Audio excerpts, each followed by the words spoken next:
Hola.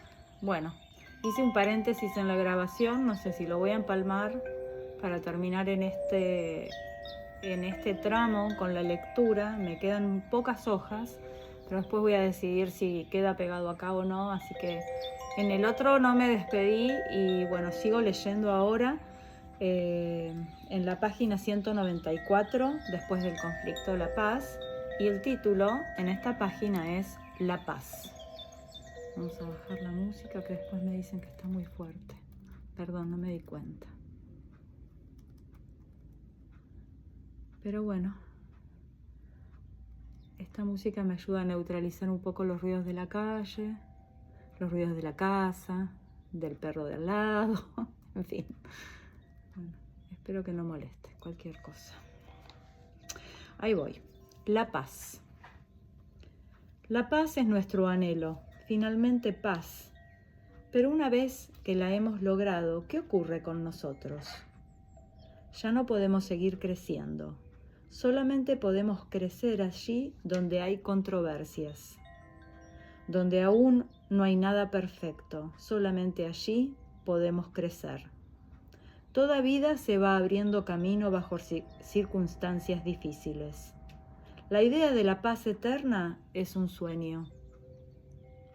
Pero si nos exponemos a los conflictos y asentimos a ellos, lo que estaba en oposición se une a un nivel más elevado, al menos en nuestro interior. Entonces, después de un conflicto, nos sabemos enriquecidos. Pero enseguida aparece el conflicto siguiente. Así continúa el crecimiento en los conflictos. ¿Cómo se comportan quienes desean la paz duradera sobre la tierra? A menudo son agresivos y se interponen en el camino hacia la verdadera paz. A veces buscan eliminar los conflictos provocando un nuevo conflicto. Es decir, esperamos la paz hasta que se presenta luego de una controversia y luego avanzamos hacia otra controversia. La plenitud. Solo se puede reconciliar aquello que antes estuvo dividido. Solo se puede unir lo que estuvo separado. Es decir, la separación y la diferencia son una condición previa para la reconciliación. Entonces, ¿qué significa reconciliarse? En este contexto, ¿qué significa paz? Que lo diferente y lo opuesto se mantienen, pero se reconocen mutuamente, se dignifican y permiten que el otro aspecto lo complemente y lo enriquezca. De ese modo reconocen que lo otro es equivalente, así lo diferente puede persistir y sin embargo al unirse con muchos otros aspectos, todos juntos logran la plenitud. Extraña religión, la culpa. Entre las personas surge la culpa cuando alguien le hace a otro algo que lo daña, o si pretendemos para nosotros algo por lo que otro debe pagar. Es decir, si a costa de otra persona nosotros obtenemos un beneficio o si sacrificamos a alguien por una ganancia. Según mi imagen, la culpa mayor según mi imagen, la culpa mayor aparece cuando alguien sacrifica a su hijo. Extrañamente, a veces eso se considera el máximo amor. Por ejemplo, algunos dicen que Dios permitió que su hijo amado fuera crucificado por amor a nosotros y que a través de ese sacrificio nosotros merecemos vivir. Esta cruel imagen sigue activa en muchas familias en las que aún hoy día hay niños que son sacrificados de muchas maneras. Por ejemplo, se los consagra a Dios o se los sacrifica por un ideal. La madre de Samuel, por ejemplo, prometió a Dios que, de tener un hijo, se lo dedicaría a él para que sea su siervo en el templo. Por supuesto, eso también es sacrificar a un hijo. Aún hoy vemos algo similar en muchas familias devotas que consagran un hijo a Dios y se alegran cuando un hijo se consagra a Dios. Entonces, por ejemplo, uno de los hijos de la familia es destinado a ser sacerdote o a ir a un convento. Detrás de ello actúa el concepto de que ese sacrificio significa una bendición para la familia. Este concepto también está activo por parte del hijo que es sacrificado o que quiere sacrificarse. Algunos hijos se imaginan que enfermándose o muriéndose podrán salvar a sus padres. O un hijo se sacrifica para expiar la culpa de los padres. En general, eso ocurre inconscientemente. Con estos pocos ejemplos ya podemos ver hasta qué punto algunas personas están entramadas en una culpa y a merced de ella, expuestos a sacrificarse o ser sacrificados por una culpa. ¿Qué hacen muchas personas con una culpa, sea verdadera o imaginaria, como por ejemplo la culpa ante Dios o también una culpa asumida por otro? Se castigan de diversas maneras. Este castigo consiste en un sacrificio del tipo que sea. En el caso de una pesada culpa verdadera, imaginada o asumida, se enferman o se mueren. Muchas veces también pueden sufrir accidentes o suicidarse. Ese sacrificio es como la expiación de una culpa.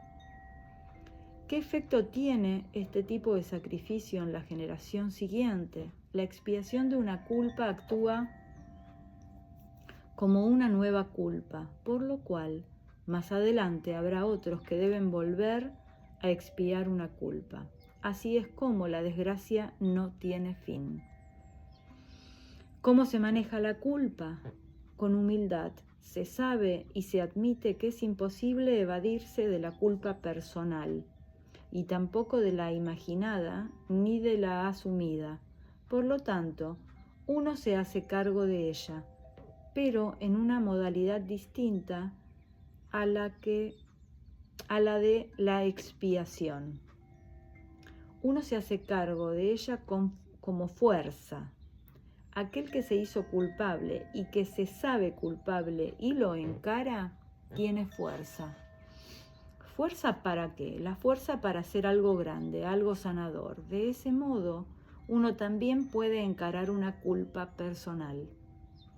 Aquí, otra importante comprensión con respecto a la culpa. Después de un tiempo, debe tener el permiso de terminar. De esa manera, no solamente nos volvemos humildes, sino también piadosos. El sacrificio. Quiero decir algo acerca de los secretos del alma infantil. Son secretos infantiles. Esos secretos también siguen influyendo en muchos adultos. ¿Con quién? ¿Con qué tiene que ver esto? Tiene que ver con la religión. Eso sí, se trata de una religión extraña, dice Hellinger. Todavía existe el concepto: cuando alguien se enferma, otro enfermo mejora. O, si alguien está mal, mejorará si otra persona ruega a Dios y le promete que ella misma será desdichada para que el otro mejore. Muchos niños piensan así. En el fondo, obra la idea, en realidad Dios está enojado. Solo se volverá misericordioso si le ofrecen sacrificios. Se degüellan animales y se permite que su propio hijo sea crucificado. Según este concepto, Dios es tan pequeño que se le puede sobornar mediante sacrificios. De acuerdo con este concepto, Dios también es corrupto. Solo ayuda luego de haber recibido un pago adecuado. A través de estos conceptos, Dios se vuelve nuestro siervo. ¿Puede ser más loco? Pero los niños se comportan así. Y también muchos adultos. Sin embargo, todos esos esfuerzos y sacrificios, en definitiva, son en vano. La compensación. Acabo de hablar de una dinámica que tiene algo que ver con nuestra necesidad de compensación. Hay una experiencia entre los seres humanos. Si yo le doy algo a alguien, él me mira con buenos ojos y también me da algo. Eso es lindo y también es necesario, pero únicamente entre las personas. No es posible negociar así con Dios. Expiación y reparación. Quiero agregar algo acerca de la expiación. Cuando una persona ha hecho daño a otra y expía por ello, ¿qué es lo que está haciendo? Se está haciendo daño a sí mismo. Pero ¿de qué le sirve esto a quien fue dañado? A sí mismo. Se está haciendo daño a sí mismo. Pero ¿de qué le sirve esto a quien fue dañado? ¿Le sirve de algo? Y entonces, ¿para qué la expiación? Y sigue. Quien expía una culpa lo hace únicamente para sí mismo, para volver a sentirse bien. Es decir, que la expiación se refiere al ego, al yo. Cuando una persona realmente quiere reparar algo, debe mirar a los ojos de la otra persona y hacer algo para ella o por ella. Hacer algo para que ese otro, hacer algo para que ese otro esté mejor. De esa manera, él también se va a sentir mejor. Ahora, en la sociedad existe la necesidad de que los delincuentes expíen. Para la sociedad eso es importante. Una sociedad solamente puede subsistir si los delitos cometidos en contra de la sociedad también son castigados. Son expiados mediante ese castigo, pero algunos de los que han expiado de este modo consideran que con eso la culpa ya pasó. Pero si, por ejemplo, alguien permanece en prisión durante 10 años por algo que cometió en contra de otro y no se encuentra con esa persona y tampoco se logra una compensación entre ellos, la situación entre ambos aún no ha sido reparada. En Viena, un jesuita me relató la manera en la que él se ocupa de delincuentes juveniles. Va junto con ellos a ver a las personas a las que ellos han dañado.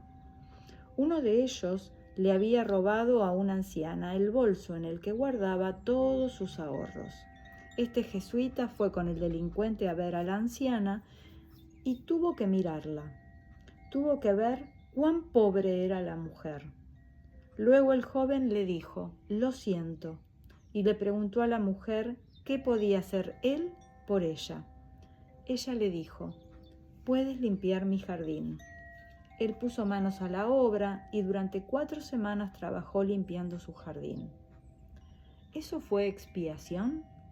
No, pero fue una reparación. Después de las 4 semanas, la anciana sentía cariño por el joven y él mismo estaba distinto. Así, aquí es donde se nota la gran diferencia, el efecto de reparar un acto. Pero también hay una injusticia o heridas que no se pueden reparar. Mucho de lo que hemos hecho a otras personas en lo que se refiere a daño en el cuerpo y en la vida, no podemos repararlo. Si alguien ha matado a una persona en un accidente automovilístico, no lo puede reparar. ¿Cómo se maneja esa culpa? Uno mira a aquel que murió a los ojos y dice, siento mucho lo que ha ocurrido. No lo puedo reparar, pero hago algo bueno en tu memoria. La sensación de culpa, al reconocerla, le da fuerza y con esa fuerza hace algo bueno. Por ejemplo, algo para las personas que han sufrido daño en accidentes de tránsito. O un asesino se imagina que mira a la víctima a los ojos y le dice, en tu memoria me hago cargo de algo peligroso, algo que otras personas no se atreven a hacer. Por ejemplo, desactivar bombas. Eso es un trabajo peligroso. Si él lo hace en memoria del muerto, tiene la fuerza necesaria y al mismo tiempo el muerto es honrado y puede descansar en paz. Esa es la diferencia entre expiación y reparación. Cuando el avión Concorde se precipitó en París, los familiares de las víctimas recibieron $1 millón en concepto de reparación. ¿Qué efecto tiene eso en el alma de los sobrevivientes? ¿Podéis sentirlo en vuestro interior? Si toman el dinero y lo gastan, ¿qué ocurre en su alma? No importa lo que compren, siempre dirán a las víctimas: he obtenido un beneficio de tu muerte. ¿Y qué ocurre entonces con el duelo? ¿Es posible hacerlo? ¿Se dan cuenta lo que ocurre en las almas como consecuencia?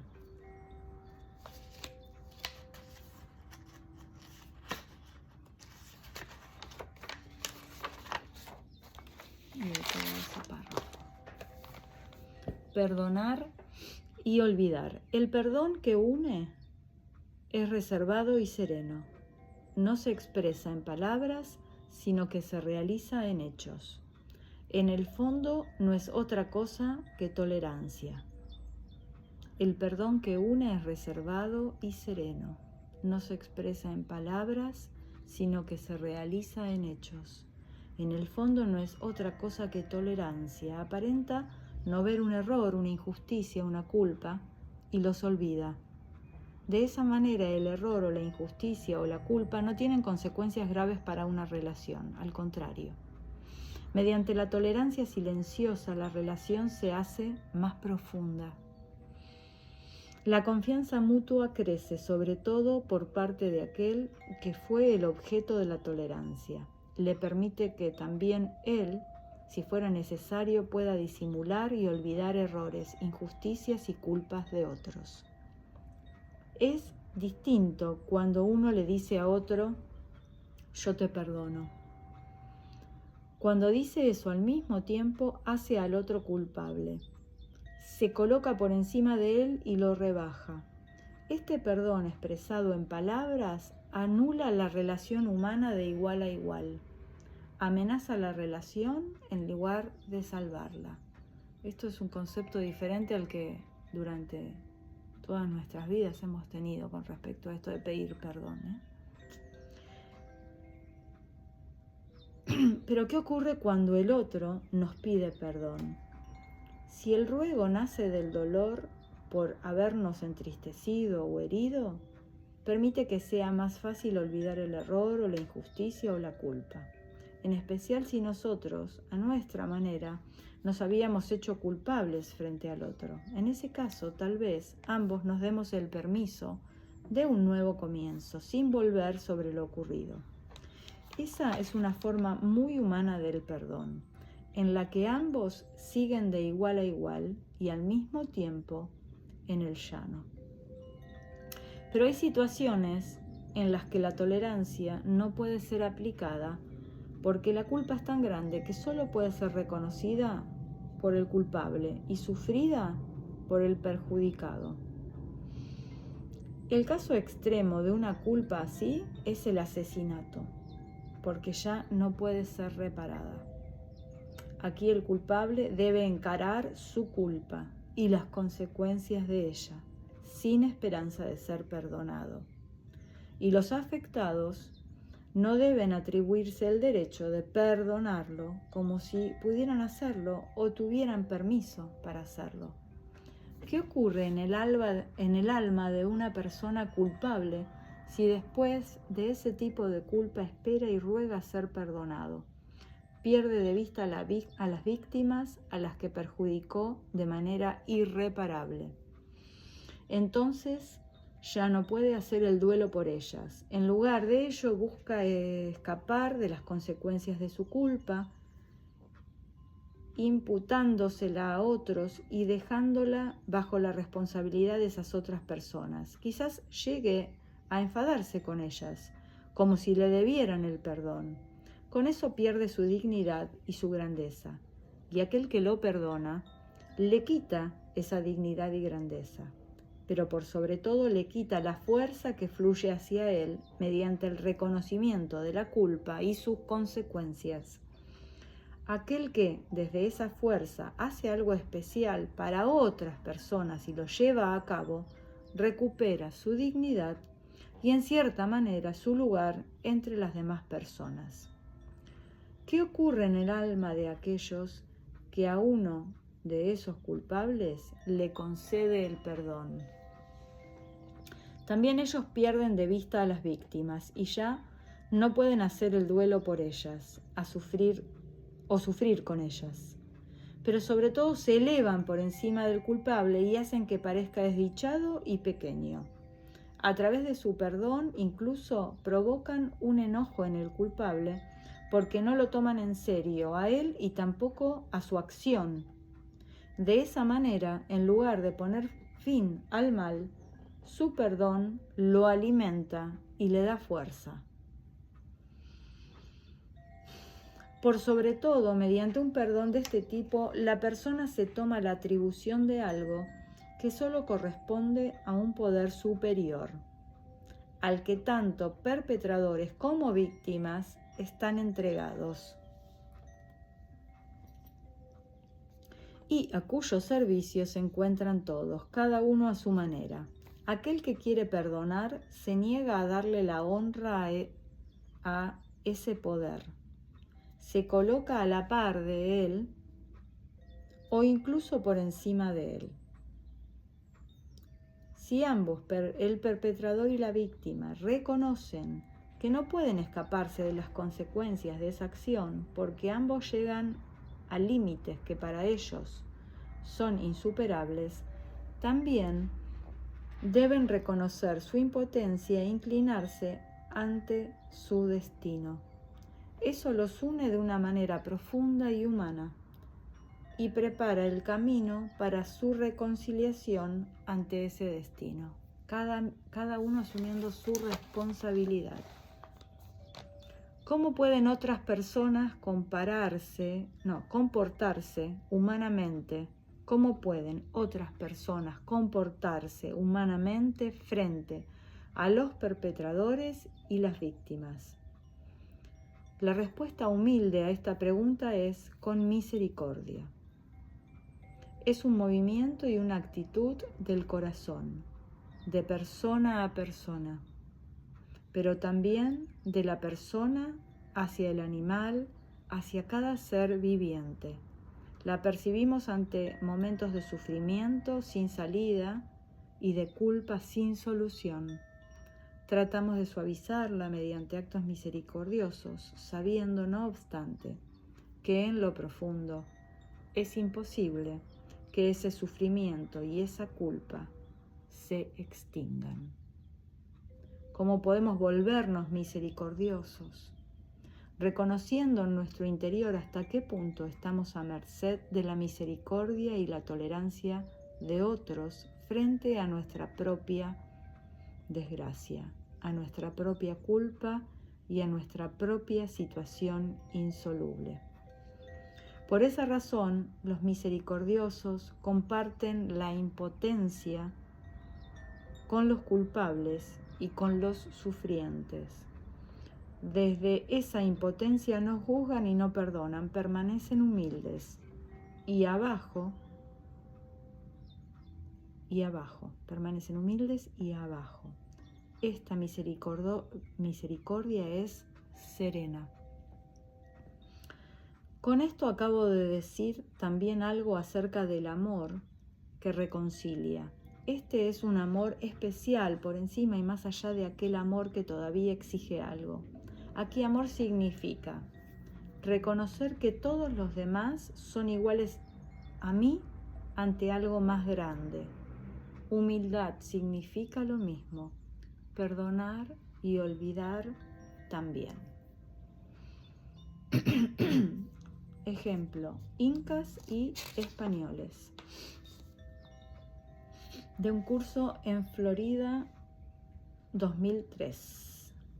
Hellinger a una mujer del Perú de descendencia inca. ¿De qué se trata? La mujer dice: mi cuerpo se está despedazando, mis huesos ceden, siento que mi cabeza está separada del cuerpo. La mujer comienza a llorar. Hellinger elige un representante y lo ubica. Hellinger le pide a ese representante: tú eres el último rey inca, decapitado por los españoles. El representante del rey inca respira profundamente. Hellinger coloca a la mujer frente a él. La mujer cruza sus manos frente a su pecho y llora, mira al piso. Hellinger elige a un hombre como representante de los conquistadores españoles y lo ubica algo apartado, equidistante en relación a los otros. La mujer retrocede lentamente, pero continúa mirando al piso. Hellinger elige 5 representantes y les pide recostarse en el piso, boca arriba, ante el rey inca y la mujer. La mujer retrocede aún más y llora en voz alta. El rey inca se ha arrodillado frente a los muertos e inclinado su cabeza. Hellinger elige 2 representantes más para los españoles y los ubica al lado del primer español. La mujer se acerca a los muertos sollozando fuertemente. Se sienta junto al primer muerto, toma su mano y llora, pero él no se mueve. Luego de un tiempo, Hellinger la incorpora y la lleva hacia el rey inca. Este continúa de rodillas, completamente inmóvil. La mujer está de pie a su lado y llora. Luego de un tiempo, se arrodilla, lo toca, quiere que él la mire, pero él no se mueve. Más tarde se acurruca con la cabeza inclinada hacia adelante. Hellinger va nuevamente hasta la mujer, la incorpora y la lleva junto a los españoles. Uno de los españoles la mira. Luego de cierto tiempo sus miradas se encuentran. Luego todos los españoles miran a los muertos durante largo tiempo. Hellinger conduce a la mujer nuevamente al otro lado de los muertos y la ubica frente a los españoles con los muertos entre ellos. Luego de un tiempo, Hellinger vuelve a llevar a la mujer y la ubica entre los españoles. La mujer respira profundamente. Hellinger a la mujer: ¿cómo te sientes aquí? Aquí me siento en casa. Respira profundamente y llora. Hellinger: mira a los españoles, le pide. Ella los mira durante largo tiempo, luego rodea a uno de ellos con el brazo y él hace lo mismo con ella. Se dirige hacia otro español y lo mira durante largo rato. Luego también ellos se toman las manos. Él respira profundamente, mira a los muertos y llora. Los demás españoles también miran a los muertos. Mientras tanto, el rey inca se ha acostado boca abajo junto a los otros muertos. Hellinger dice: lo dejo aquí. Le dice a los representantes: gracias a todos. Y luego de un tiempo, a esta mujer: ¿y ahora cómo te sientes? Ella ríe.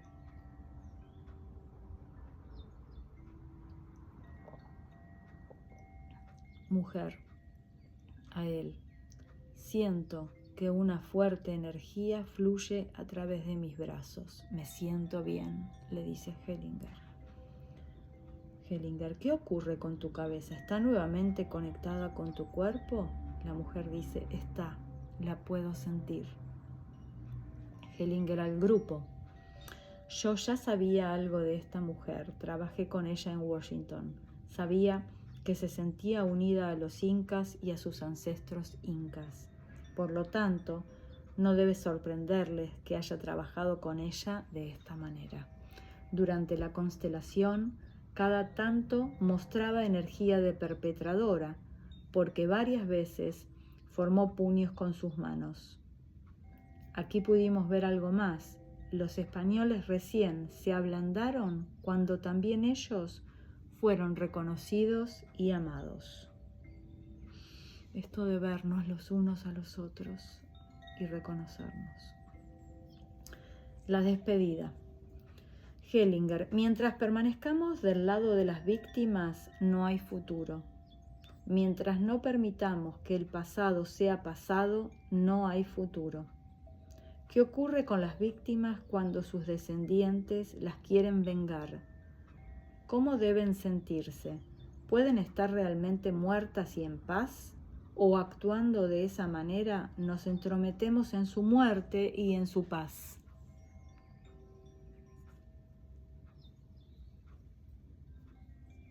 Me dice que tengo poca batería y se pausó el teléfono, creo. ¿Qué ocurre con las víctimas cuando sus descendientes las quieren vengar? ¿Cómo deben sentirse? ¿Pueden estar realmente muertas y en paz? ¿O actuando de esa manera nos entrometemos en su muerte y en su paz? Aquí debemos tener en cuenta algo muy importante. Antes conversé con Carola de Venezuela. Ella trabaja con indígenas en Venezuela. Me contaba que en los lugares sagrados de los indios se están llevando a cabo perforaciones en busca de petróleo. Por supuesto que de ese modo se les hace una gran injusticia. Los indios están apegados a su pasado, allí están sus raíces. Pero si ellos continúan añorando su pasado, ¿tienen entonces un futuro? A menudo buscamos prolongar el pasado. No queremos permitirle al pasado haber pasado para siempre. Aquellos que miran hacia atrás no tienen futuros. Aquellos que están dispuestos a admitir que el pasado pasó deben cambiar. Aquellos que miran hacia atrás no necesitan cambiar. Quedan detenidos y no tienen posibilidad de sobrevivir. Solamente aquellos que se someten al ciclo de los acontecimientos, de que todo tiene su principio, su culminación y su final, son los que pueden avanzar. A esa mujer, eso exige mucho de ellos, es la única forma de crecer. Ambos se miran. Y Hellinger pregunta, ¿está bien así? Ella asiente. Hellinger, te deseo todo lo mejor. Ella se pone de pie, entrelaza las manos, lentamente vuelve a su lugar y sonríe. Epílogo. A la mañana siguiente, esta mujer me escribió una carta informándome que era una descendiente directa del último rey inca, Tupac Amaru II. Luego de liderar una rebelión contra los españoles, fue descuartizado en Cusco en 1850. La libertad. Quiero decir algo acerca de la libertad, de lo que se llama libertad. ¿Cómo nos sentimos en realidad cuando nos sentimos libres? Hay una libertad vacía, dentro de ella no hay nada y nuestra sensación es acorde. Y hay una libertad plena que actúa de una manera completamente distinta. Una libertad plena es parte de una relación. En esta relación yo hago algo que da sensación de libertad y también de fuerte unión con alguna persona. Si a una persona amada le digo te amo y amo aquello que me guía a mí y que te guía a ti y me entrego a ello, estoy completamente atado. No estoy libre, sin embargo me siento pleno.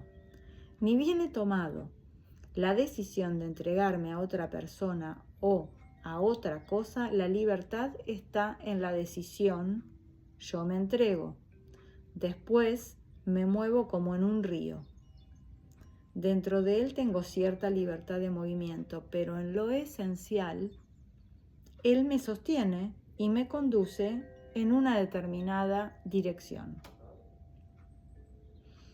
Interesante. Si alguien dice, debo liberarme de algo y se libera, ¿qué es lo que sigue teniendo? ¿Tiene algo o ha perdido algo? Recién vuelve a tener algo cuando vuelve a dar cabida a algo. Dando cabida a algo se decide. En la decisión aún es libre, pero luego está atado. Por lo general, el anhelo de libertad está relacionado con uno mismo, en el sentido de hago algo por mí, me desarrollo para mí, busco la iluminación para mí. Pero esto es sin relación. ¿Qué peso tienen las personas que anhelan ese tipo de libertad compartidas, por ejemplo, con padres que crían a los hijos y prácticamente ya no tienen libertades porque se encuentran completamente atados a sus obligaciones y a su cometido? Y sin embargo, haciendo lo que hacen, se sienten plenos, pero no son libres de hacer algo para sí mismos, libres del entorno y de los referentes con los que están entrelazados.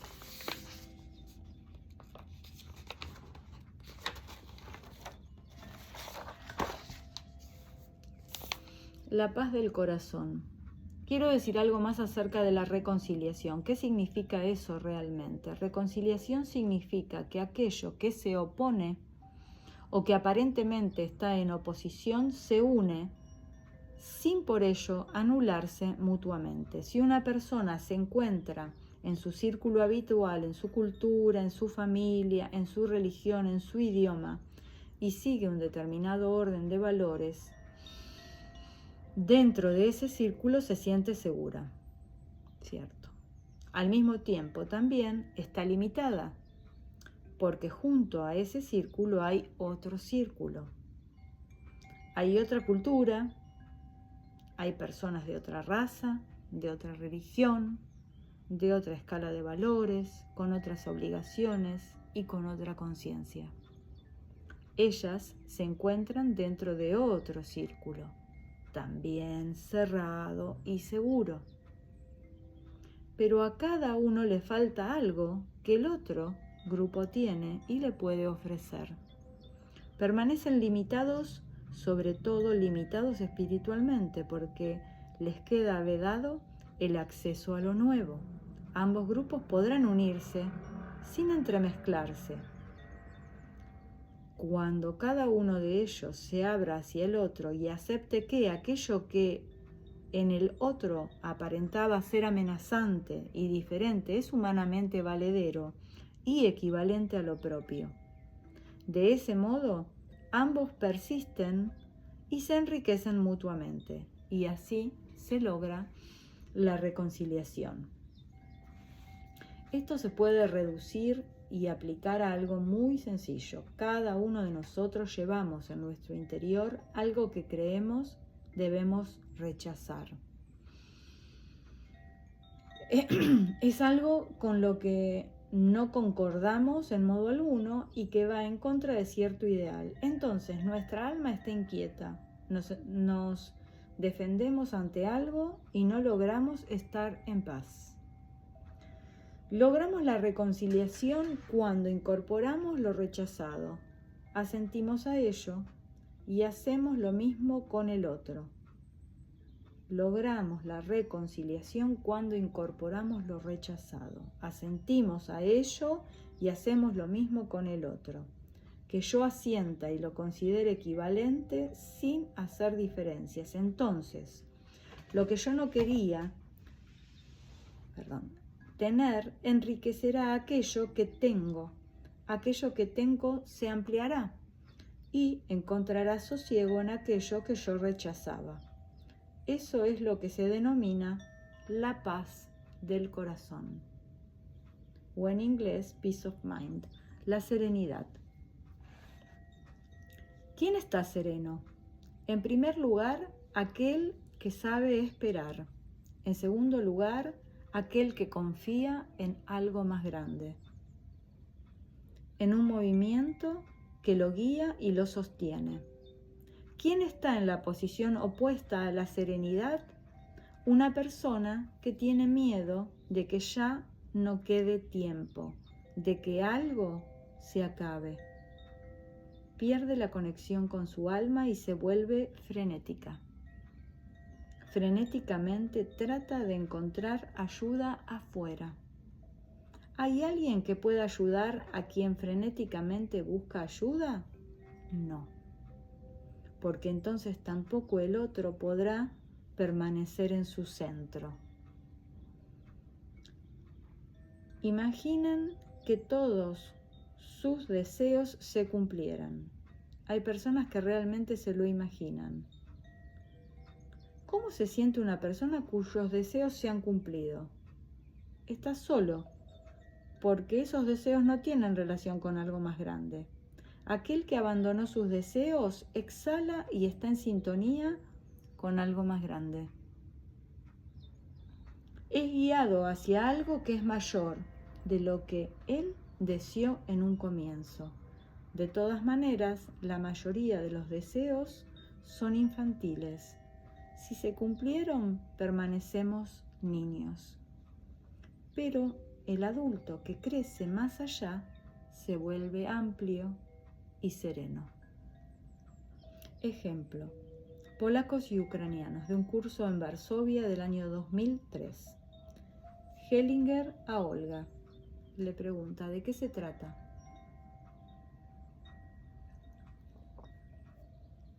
Olga dice: yo soy muy agresiva, me pongo violenta frente a mi hija mayor. Hellinger: eres muy valiente al decir algo así. Eso demuestra que estás dispuesta a trabajarlo conmigo. Ella asiente. Hellinger: te voy a ayudar con esto, ¿de acuerdo? Ella asiente. Hellinger: para ello voy a remontarme un poco atrás. ¿Qué ocurrió en tu familia de origen? Olga: mi madre y su familia vivían en la zona que, antes de la guerra, pertenecía a Polonia y ahora pertenece a Ucrania. Muchos polacos de allí fueron asesinados por los ucranianos, más tarde por los alemanes y luego por los rusos. Se iban turnando. Tremendo. Piensen en lo que está pasando ahora con esa zona del planeta. Hellinger: ¿también fueron asesinadas algunas personas de tu familia? Sobrevivieron porque una mujer ucraniana los escondió. Después esa mujer fue asesinada por esta razón.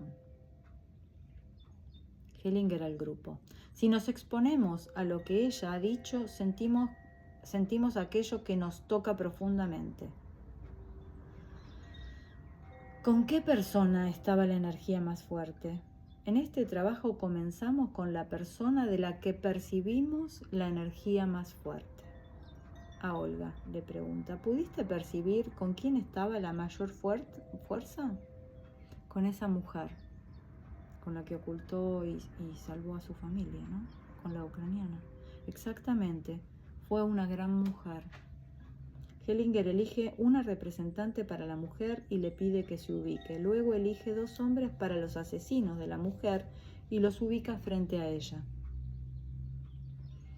El primer asesino mira al piso, el segundo está inquieto. La mujer asesinada se pone en cuclillas. Esconde el rostro en sus manos y solloza. Luego se recuesta en el piso, boca abajo. Hellinger le pide a Olga que se ubique detrás de la mujer, frente a los asesinos. Hellinger, luego de un tiempo, a Olga: diles, ella nos salvó. Ella nos salvó, dice Olga. Hellinger la lleva delante de los 2 asesinos. Los asesinos miran al piso y no se atreven a mirarla. El primer asesino se cubre el rostro con las manos y llora. Olga también llora. Hellinger, luego de un tiempo, a Olga: toma de la mano a los 2 asesinos y llévalos hacia la mujer que yace en el piso. Olga se coloca entre los 2 asesinos y lentamente los conduce hacia la mujer asesinada. El primer asesino solloza fuertemente. Los 3 se arrodillan junto a la mujer muerta. Mientras tanto, ella ha girado y está boca arriba. Tiene su mano izquierda tendida hacia ellos y los mira. Ellos tocan su mano izquierda. Ellos tocan su mano izquierda tendida hacia ellos y los mira. Ellos tocan su mano. Olga se inclina hasta el piso. El segundo asesino se ha tendido junto a la mujer muerta. El primer asesino solloza fuertemente. Luego él y la clienta se incorporan. Después de un tiempo, Hellinger le pide a Olga que se ponga de pie. La aleja de los asesinos, la lleva al otro lado y ubica junto a ella a un representante de su hija. Hellinger a Olga: dile a la mujer muerta, esta es mi hija. Olga dice: esta es mi hija. Lo dice en alemán, sollozando en voz alta. Luego abraza a su hija. La hija se ciñe junto a ella. Las dos se abrazan estrechamente. Luego comienzan a realizar un movimiento de balanceo. Hellinger a Olga: dile también a los dos hombres, esta es mi hija. Y Olga dice, esta es mi hija. Lo vuelve a decir en alemán. El segundo asesino se ha incorporado levemente y mira a la hija. Hellinger pide a los asesinos ponerse de pie y les pide ubicarse detrás de la cliente y de su hija. Madre e hija continúan en su estrecho abrazo. Olga llora. Hellinger a la mujer asesinada: ¿y ahora cómo te sientes? La mujer asesinada dice, mejor.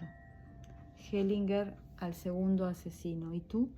Mucho mejor, mucho mejor. Hellinger a Olga: ¿acaso ahora no es puro amor? Madre e hija miran hacia Hellinger, asienten con la cabeza y sonríen. Hellinger dice, bien, a los representantes les agradezco. Implicación de familias en los conflictos irresueltos entre pueblos. Hellinger al grupo: les cuento una historia. El año pasado di un curso para parejas en Washington. Durante ese curso, una mujer quiso constelar su familia actual, pero vino sin su marido. Entonces la ubiqué y frente a ella coloqué a un representante de su marido. El representante de su marido comenzó a temblar de cuerpo entero. Tenía miedo de su mujer. Le pregunté a la mujer, ¿alguna vez pensaste en asesinarlo? Y ella dijo sí. Aquí corté la constelación. Cuando ocurre algo así, están en juego acontecimientos que se remontan a mucho tiempo atrás. Le pregunté por algo así, pero ella no me pudo decir nada. Un poco más tarde vino a verme, dijo que su padre participó en el desarrollo de la bomba atómica y que ella se pregunta por qué ella se casó con un japonés. Qué bárbaro.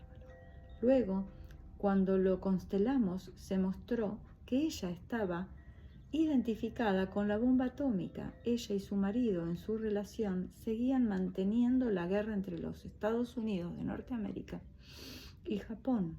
Si este tipo de acontecimientos del pasado no han encontrado una buena solución más adelante, ejercen su influencia en las relaciones familiares del presente sin que los afectados sean conscientes de la implicancia.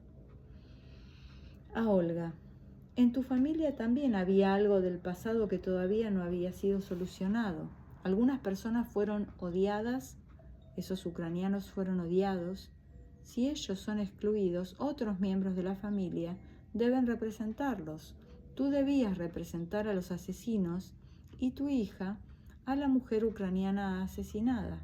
Y por eso ese antagonismo, esa lucha, esa agresión. Por esa razón, en la relación con tu hija continuabas manteniendo el conflicto no resuelto entre los asesinos y esa mujer. Pero nadie era consciente de ello. Nadie era consciente de ello. Por eso, aquí debimos mirar ese antiguo conflicto y solucionarlo allí donde corresponde que sea solucionado primero. La mujer ucraniana debía mirar a sus asesinos y los asesinos debían mirarla a ella hasta encontrarse. Tú estabas al servicio de esa reconciliación. Tú llevaste a los asesinos hasta esa mujer. Al final todos estaban juntos y en paz. Ahora los asesinos y la mujer pueden estar detrás de ti y de tu hija con amor y como una protección. Por eso todo se ha modificado. Reflexiones acerca de la paz. Quedan 3 hojas. Voy a seguir. Paz para los muertos. Reflexiones acerca de la paz. Paz para los muertos. En este momento se acaba de firmar, supuestamente, porque no se sabe en profundidad qué pueda ocurrir, como el cese del fuego en la guerra que se desató hace 12 días entre Irán e Israel con intervención de Estados Unidos. Así que es un buen momento para hacer esta reflexión acerca de la paz y llevar paz a los muertos, a todos los muertos de estas guerras eternas. La mayoría de los muertos están en paz y toda preocupación por ellos y todo pensamiento hacia ellos molesta su paz. Están más allá de ello. Yo tengo una imagen acerca de la vida. La vida es un juego intermedio entre aquello que antes fue y lo que luego será.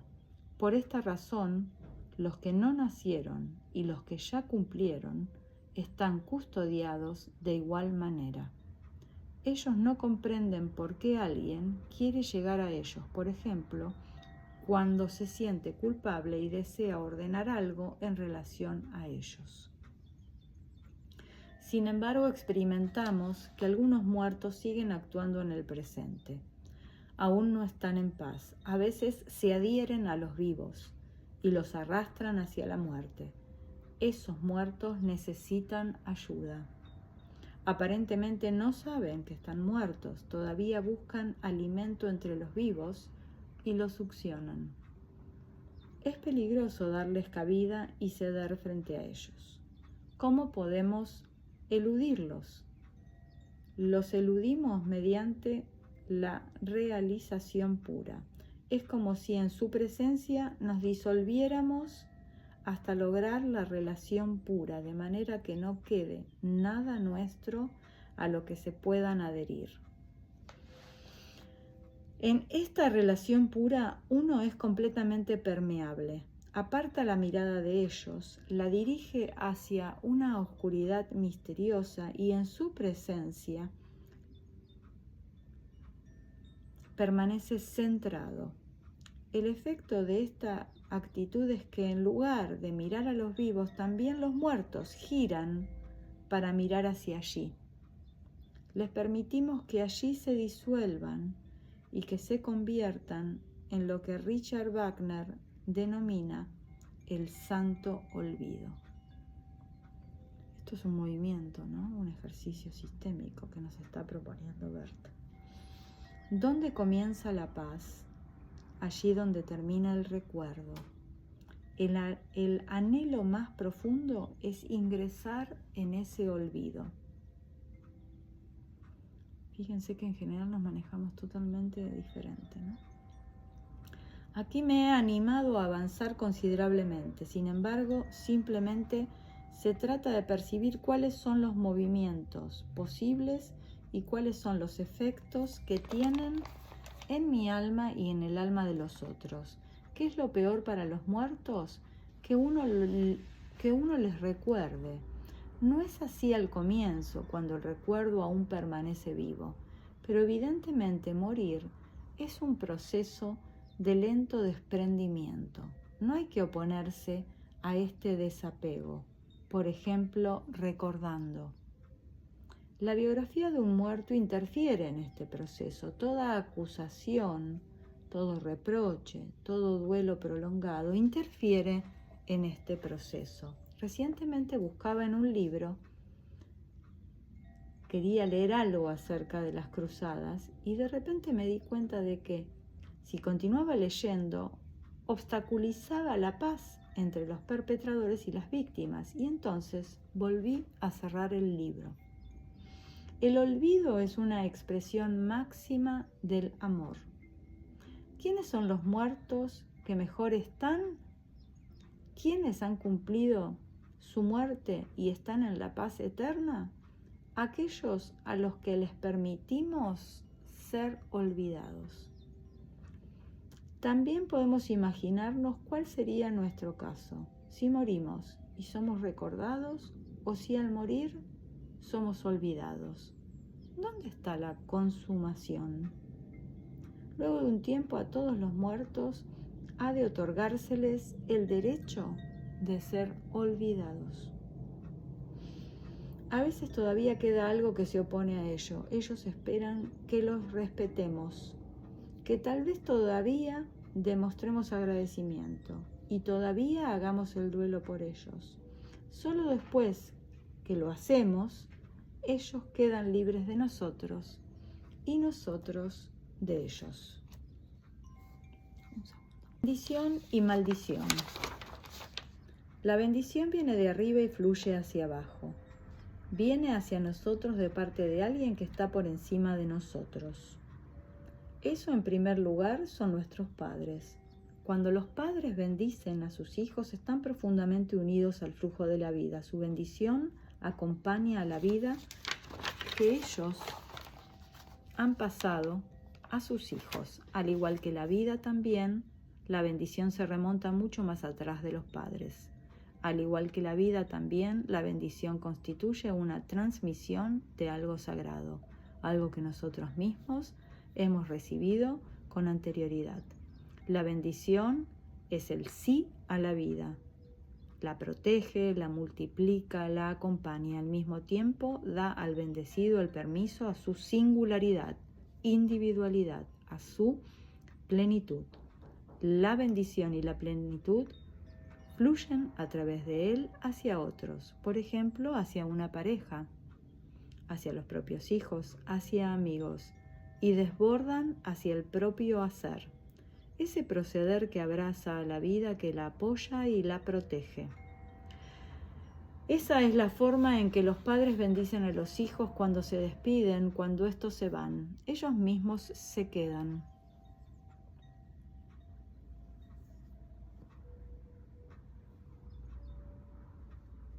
La bendición y la plenitud fluyen a través de él hacia otros, por ejemplo, hacia una pareja, hacia los propios hijos, hacia amigos, y desbordan hacia el propio ser, hacia el propio hacer, ese proceder que abraza a la vida, que la apoya y la protege. Esa es la forma en que los padres bendicen a los hijos cuando se despiden, cuando estos se van. Ellos mismos se quedan. A partir de ahora los hijos se valen por sí mismos. También cuando los padres se despiden de sus hijos, por ejemplo cuando mueren, bendicen a sus hijos y sus nietos. A través de la bendición permanecen unidos a ellos. Por lo tanto, solo puede y debe bendecir a aquella persona que ha sido bendecida y que está en sintonía con algo más grande. Simplemente transmite lo que le ha llegado y a lo que se ha abierto. Por esa razón, bendecir es una acción humilde. Solamente allí donde es humilde despliega todo su efecto bendiciente. A la bendición se opone la maldición. Esta es, por así decirlo, la sombra o su sombra. Mediante la maldición una persona le desea algo malo a otra. Quiere dañar la vida de otros, incluso aniquilarla. Así como la bendición desea lo bueno para el individuo y también para sus descendientes, también aquel que maldice a otro a menudo busca afectar a esa persona y también a sus hijos. Muchas veces alguien que ha padecido una injusticia o cree haber sido objeto de ella, le desea el mal a otra persona y a su descendencia. Cuando el enojo está justificado, debe ser reconciliado. Por ejemplo, se debe reconocer la injusticia y rogarle que vuelva a ser afable. Es más fácil lograrlo cuando se le pide que también mire con buenos ojos a los hijos y les desee algo bueno. En otras palabras, que los bendiga. Incluso nosotros mismos ocasionalmente sentimos que deseamos el mal a otros y que nos negamos a realmente desearles el bien. Esto a veces se pone de manifiesto en nimiedades, por ejemplo, cuando objetamos algo que otra persona fomenta o que la hace feliz. Mediante la objeción la atamos a nosotros en lugar de dejarla libre para vivir y alcanzar su plenitud. ¿Qué podemos hacer para aprenderlo? Podemos practicar ser una bendición, por ejemplo, luego de un encuentro con otros o al final del día podemos preguntarnos, ¿fui una bendición aquí u hoy? Y de ese modo, cada día que pasa, nos sentimos bendecidos por bendiciones cada vez más ricas. A menudo algunas personas desean el mal a otras, sin que éstas le hayan causado ningún daño. Así repentinamente alguien se ve entregado a una mala voluntad contra la que no puede defenderse. No puede anularla mediante alguna acción propia, dado que quizás ni siquiera conoce al otro. Entonces, ¿cómo puede un individuo protegerse en su alma para que esta mala voluntad no vaya consumiendo su vida, que no la perjudique, para que no lo enferme, ni le robe sus ansias de vivir? se dirige a la fuente de la vida, se abre a la plenitud, a su plenitud y fuerza. Permite que fluya a través de él con suficiente fuerza como para que también llegue hasta los otros, los que intentan limitar esa vida y, de cierta manera, quieren ir a contracorriente. Encara todo con una bendición, inclusive la maldición. Amar también a los perpetradores. Los perpetradores se vuelven tiernos recién cuando se los ama. Las campañas que en ocasiones se llevan a cabo en Alemania y en Austria contra los perpetradores del Tercer Reich, en el sentido de eso jamás debe volver a ocurrir, a menudo tienen el efecto contrario. Mientras los perpetradores no reciban un lugar entre nosotros y en nuestro corazón como personas iguales a nosotros, el mal, su mal, seguirá teniendo fuerza. Cuanto más se los rechaza, tanto más fuerza gana ese mal. Si en cambio fueran integrados, tendrían el permiso de ser personas iguales a nosotros. Recién entonces podrán hacer el duelo y también encarar luego las consecuencias. Antes no. Aquí hay algo más para tener en cuenta. Bajo la influencia de nuestra conciencia, hacemos una diferencia entre buenos y malos. Los buenos son los nuestros, los malos son los otros. Pero los otros piensan lo mismo. Nosotros somos los buenos, los otros son los malos. Aquí también resulta fatal atribuir a personas individuales la responsabilidad por sucesos graves, como el Holocausto y la Última Guerra y todos los delitos cometidos. Tenemos la idea de que, con solo educar a nuestros hijos de otra manera, jamás volverá a suceder algo así. La superación de lo que ocurrió en el pasado es imputada a la responsabilidad y la fuerza de personas individuales, como si tuvieran la fuerza para hacerlo. Procediendo de esa forma, desconocemos completamente la virulencia de los acontecimientos históricos que de cierta manera caen sobre todo un pueblo y lo obligan a algo que para las personas individuales es hasta cierto punto ineludible. Para los alemanes y para los austríacos fue ineludible. Nadie podría haberlo detenido. También para el pueblo judío era ineludible. Nadie podría haberlo detenido. Todos estaban entregados a un poder más grande. No habrá solución mientras no miremos a ese poder más grande y lo reconozcamos junto con todo lo tremendo que trae. Mientras uno no le haga una reverencia y se someta a él. Por esa razón, en definitiva, la solución es un acto religioso. La clave para la reconciliación entre perpetradores y víctimas está en manos de las víctimas. Los perpetradores permanecerán impotentes hasta que de las víctimas surja algún movimiento que les permita moverse también a ellos.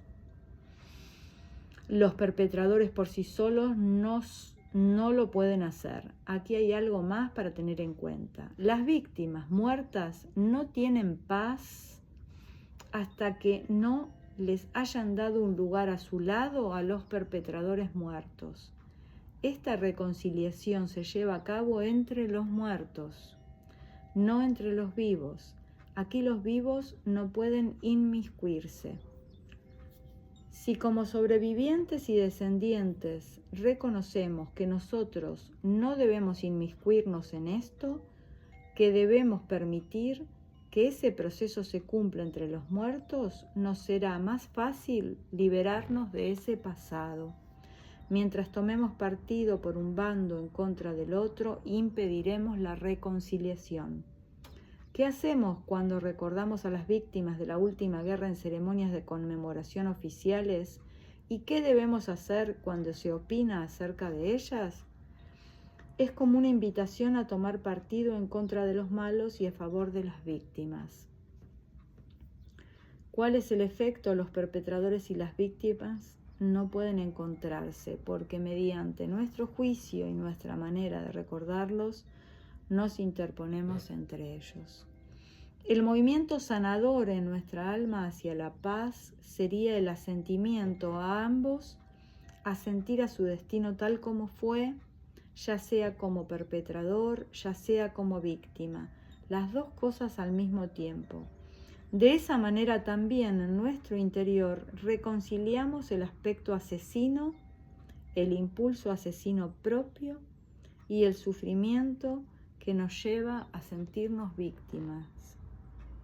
Las dos cosas al mismo tiempo. Recién cuando ambas se unen, lo humano se vuelve completo. El final de la venganza. Haré otro pequeño ejercicio. Cerramos los ojos y nos concentramos en nuestro centro. No nos salimos de nuestro cuerpo y nos dirigimos al reino de los muertos, mirando a los muertos de nuestra familia.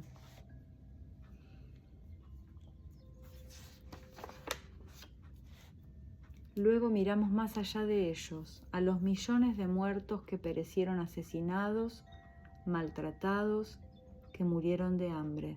Allí yacen todos, junto a ellos están los perpetradores, que los asesinaron, los maltrataron y permitieron que murieran de hambre.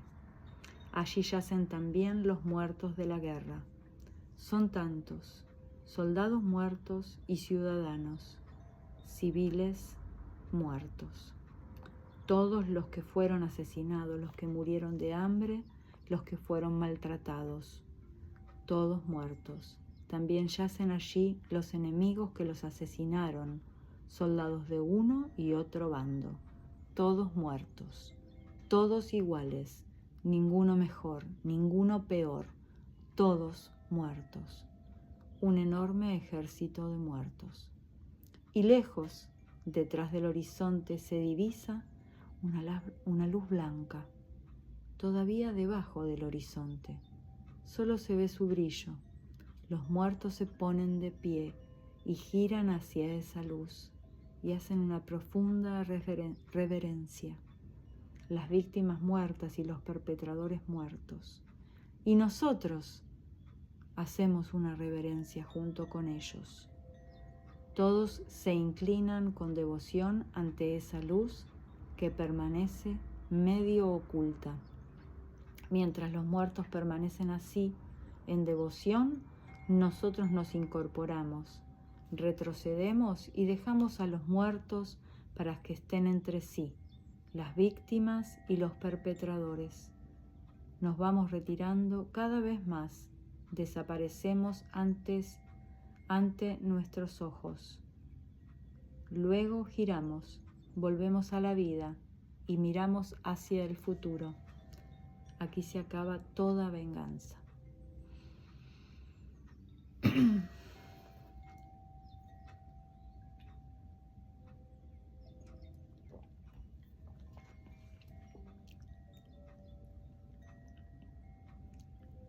Bueno, espero poder terminar. El espíritu y lo esencial. En ocasiones utilizamos al espíritu y nos comportamos como si estuviera a nuestra disposición. Otras veces, mientras simplemente vamos viviendo y trabajando, descubrimos algo, por ejemplo, una ley, un orden. Entonces creemos haber descubierto algo especial. Es así, pero de manera transitoria.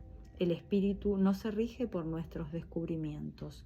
No podemos remitirnos al espíritu o a lo espiritual cuando aplicamos lo que hemos descubierto como si ahora fuera la verdad o lo definitivo. Si la evolución acaba, también acaba la vida.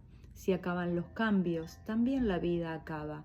Si las nuevas comprensiones se acaban, nos volvemos rígidos. Entonces nos abrimos a lo espiritual, dejando atrás lo pasado, si no, lo viejo molestará a lo nuevo. Por esa razón, necesita una constante apertura para las sorpresas. Entonces lo anterior, lo previo, ¿está mal? ¿Está mal el primer paso de un camino porque no nos ha llevado directamente a la meta? El primer paso es tan importante como el último. Todos tienen su lugar, pero el mejor siempre es el próximo paso, el último lugar. Cuando miramos a nuestros ancestros y a las muchas generaciones a través de los cuales nos ha llegado la vida, nosotros ocupamos el último lugar. El último lugar es aquel lugar en el que todo confluye, toda la plenitud que se ha ido acumulando a través de las muchas generaciones llega a nosotros porque estamos abajo y permanecemos abajo. Por lo tanto, el último lugar es un lugar de plenitud. Algunas personas opinan que todavía deben hacer algo por sus ancestros, que todavía deben ordenar algo para ellos.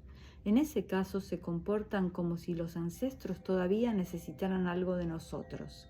Quieren revertir la corriente de la vida, casi como para que fluya de abajo hacia arriba. Por ejemplo, hay personas que quieren vengar a sus ancestros, procuran que se haga justicia y quieren expiar una injusticia cometida hacia ellos, como si les faltara algo. Cuando hacemos eso, nos ponemos por encima de los ancestros y de su destino, y perdemos algo de nosotros o de nuestro destino y de nuestra vida. En lugar de tomar nuestra vida y de sostenerla, la ofrecemos como sacrificio a nuestros muertos. Por supuesto, esa es una idea extraña. Nuestros ancestros están completos, solo nosotros aún aguardamos nuestra completud. Por esa razón es importante que nosotros, en el último lugar, consideremos que todo lo anterior a nosotros está completo y ya pasó. Algunos creen también que han asumido una obligación de sus ancestros, por ejemplo, de seguir llevando adelante su herencia, y en ese caso nos comportamos como si, además de la vida que hemos recibido de ellos, existiera otra cosa a la que debemos sacrificarle parte de nuestra vida. Con ello nos negamos a tomar nuestra vida completa como un todo. Es decir, si miramos a nuestros ancestros solo como aquellos desde quienes la vida ha rebasado hasta nosotros, y si miramos únicamente esa vida y olvidamos todo lo demás, en el último lugar nos encontramos. Repentinamente, justo antes del origen de la vida, estamos antes de la razón de la vida. Nada se interpone, al igual que todas las demás personas. Nosotros ocupamos allí el último lugar, que es, al mismo tiempo, el primer lugar. El último lugar es el lugar del espíritu. Apartándonos del espíritu, abandonamos el último lugar y quedamos abandonados por el espíritu, desamparados, hasta tanto quizás a través del espíritu recobremos el conocimiento. Epílogo. La conciencia consciente. La gran paz, la que nos une a todos nosotros, es un fruto de la sabiduría. ¿Qué significa sabiduría aquí? Sabiduría es vibrar con la conciencia del todo, con la conciencia de la tierra y del mundo. ¿Eso es apuntar demasiado alto? ¿Pueden los conflictos pequeños y grandes estar fuera de la vibración del todo y de la conciencia de la tierra? Todo lo que en el mundo está en movimiento solamente puede moverse porque una conciencia que no supera lo mantiene en movimiento, y además en un movimiento que tiene un sentido.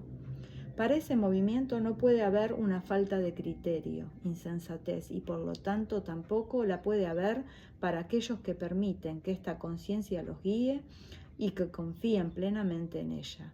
No se oponen a esos conflictos, solamente son conscientes de ellos y de su movimiento, pero evidentemente esa conciencia de la tierra evoluciona, al menos así nos parece, en las personas individuales y en los grupos.